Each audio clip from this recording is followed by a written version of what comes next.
Teofimo Lopez in action.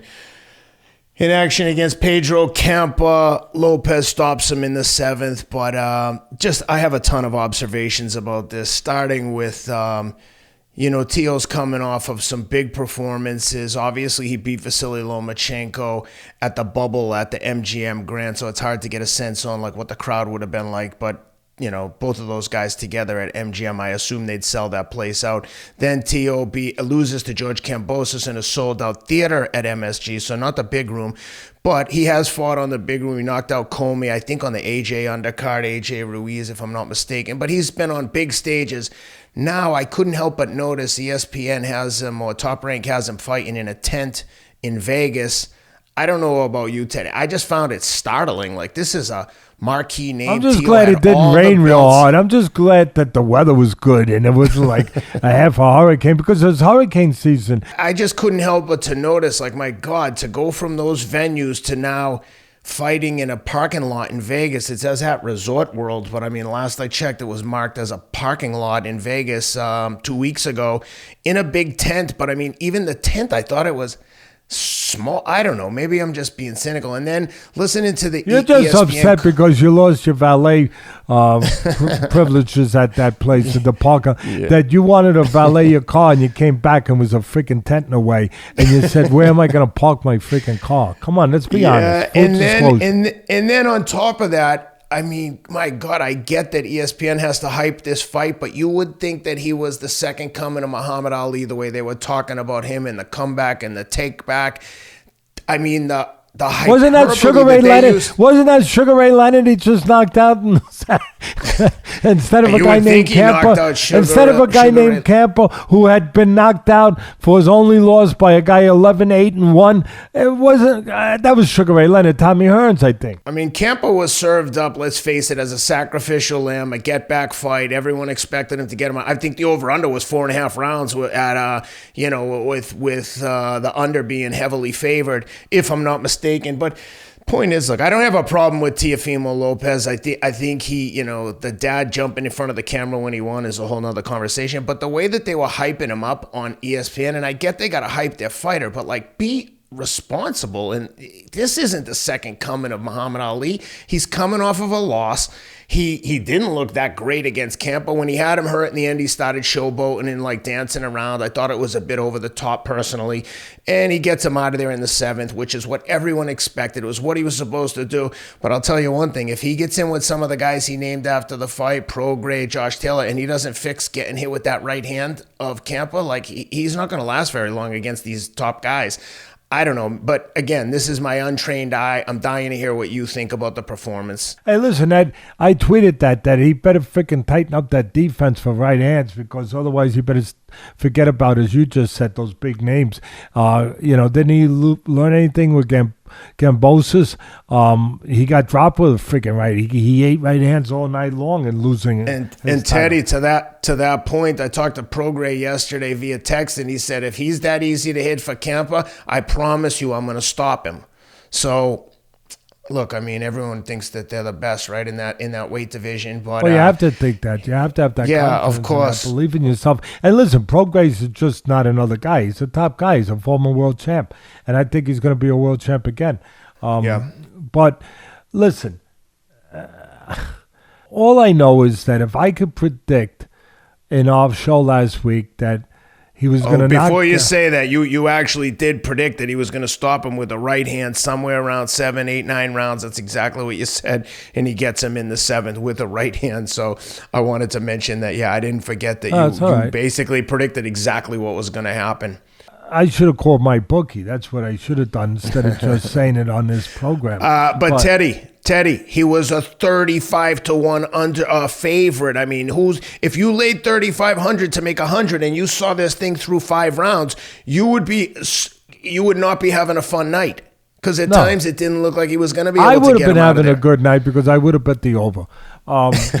Because I thought that was 4.5 rounds was pretty easy to take in hindsight. No, in hindsight, because that was where you had to lay money on the 4.5. People thought it was only going to go 4.5. Yeah, which tells you all you need to know about who the opponent was and who Top Rank picked. Look, they picked the right guy. Okay, a guy that's a game guy. He behaves like a fighter. He's experienced. He gives his all. He's a gutsy guy, but he can't break an egg, which is a good thing that he can't punch.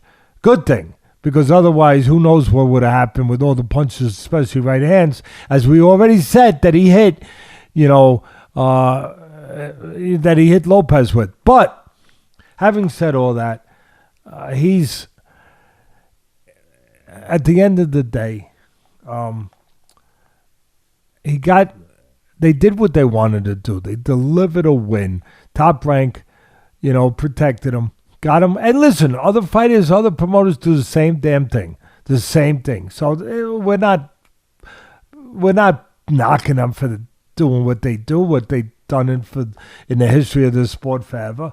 You bring your guy back, and you give him the right guy. And again, he had a guy that was a game guy, a guy that was trying but couldn't hurt him, but a guy that had a terrible habit of dropping his left hand when he slips to his right, which is an area where you leave yourself open, a lane for the right hand. So that's why he said he's going to get knocked out with a right hand. And he did. He got it. Also, there was a jab that followed up, but it was really the right hand that did the damage for Lopez against Campa.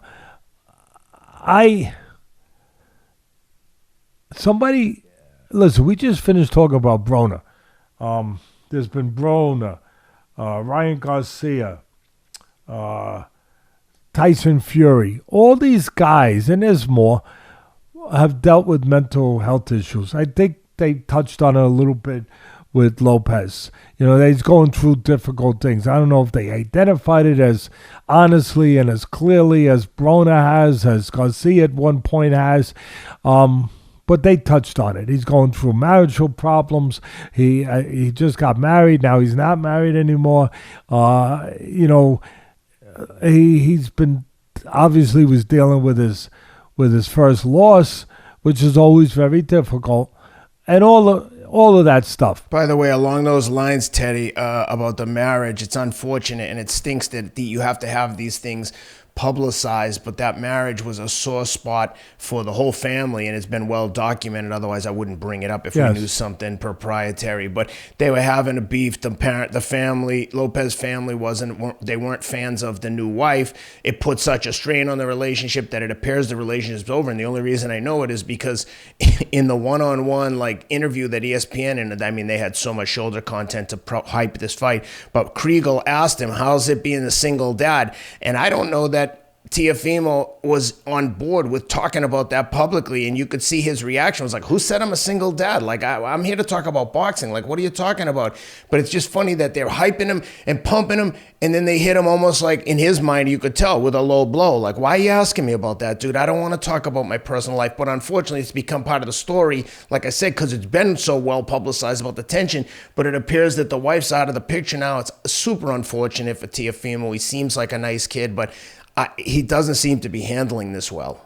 He didn't look good against Camboso. He didn't look great last night or Saturday. Well, give credit to Camboso. Let's not take credit away from him. 100%. I wasn't trying to demean. But listen, there's no secret that there's issues. But we know that there's turmoil in his life. And we also know that ESPN, I thought they overdid it. I think they tried too hard, as you said, to make it like it was the coming back of Muhammad Ali. What has this guy done? He hasn't really done that much in his career yet. He beat a great fighter in Lomachenko, no doubt about it. But other than that, he lost in his first title defense. But as a human being, we want to see him okay. And they went so far, the network and the commentators, to make this, to blow it up, as I said, I think they tried too hard. And I started to think, wait a minute, did this guy go to the mountains of Tibet, Ken, for a retreat for the last couple of years, and he's just coming back, and he just shaved his beard in a dressing room before he got into the ring, to cleanse himself of they kept saying, there's the one commentator, he likes to talk a bit, but I like to talk too. He kept saying, he's never been freer. He's never been freer. I mean, I was waiting for him to sprout wings and just fly through that tent that you so magnificently described to our audience out there. He wouldn't have had to fly too high. I think the ceiling was about 15 feet off the ring. Well, his wings would have got clipped. But I'm just saying that, boy, oh boy, could you just drum it down a little bit? Could you control yourselves a little bit about going over? I'm sure it was all they could do not to charge $50 for pay-per-view. Yeah, I mean, God almighty. I guess they had to build something up because they knew they had the opponent that at the end of the day he was going to knock out. But so it was going to be anticlimactic with that. So they had to make something climatic. They had to have some drama, something to get excited about. But I just thought they overdid the damn thing when it came to that.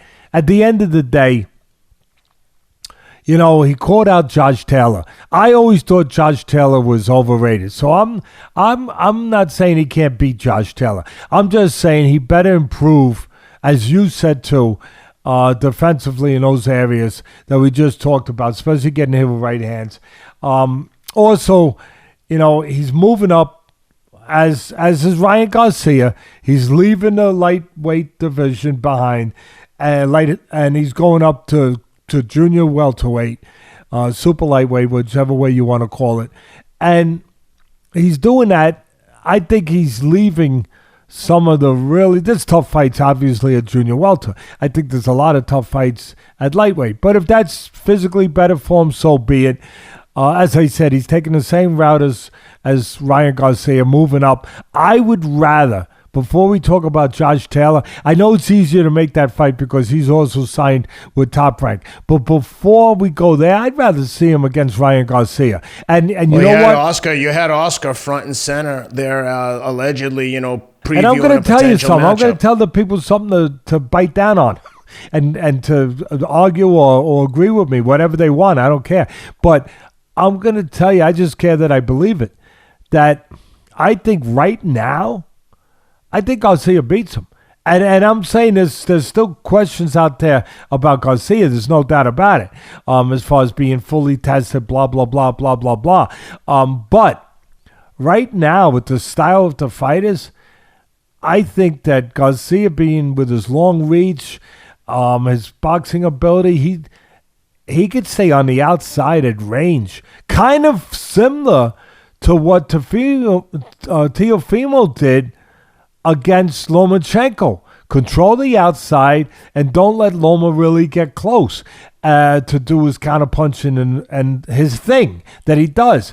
I think there's similar that could happen if he fought Garcia right now. That Garcia could keep him at bay on the outside with his jab and his length and his legs, and pot shot him with right hands all night long. I really do. I that's how I see that, people out there. Go ahead. Give us your comments. Ken's the only one who reads them anyway.